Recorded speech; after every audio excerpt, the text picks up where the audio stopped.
today my life makes sense, but the minute you think you know everything, at that moment you know nothing. And so I was in India, and I was teaching a course on leadership in India, and I had gone to this university, and I spoke there. And after I left, I got back to the hotel, and I realized I didn't have my wallet.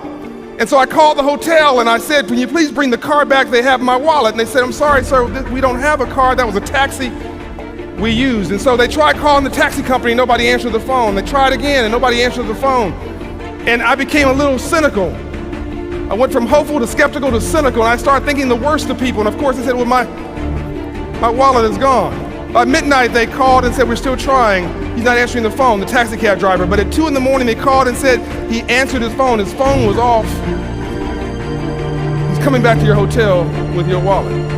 So I get dressed, and I run downstairs, and a man meets me, and the bellman translates for me in India in the dialect. And I ask the man, well, and I get my wallet, and everything is in my wallet. Everything. My passport, my money, my credit cards, it's all there. And I reach into my wallet, and there's $70 US.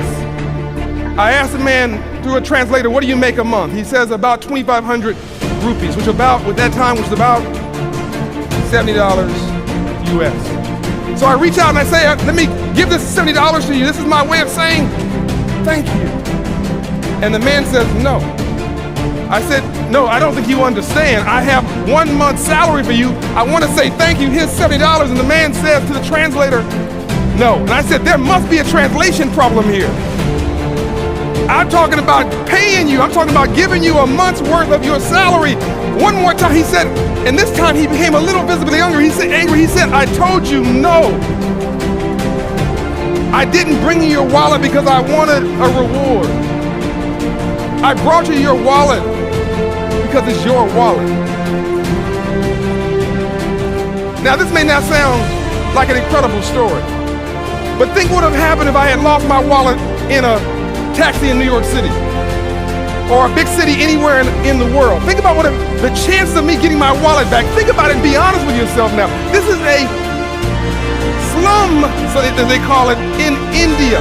So I said to the man, "What can I do to be thankful to you? What can I do to say thank you?" He said, "The next time you're in India, come to my house and have tea."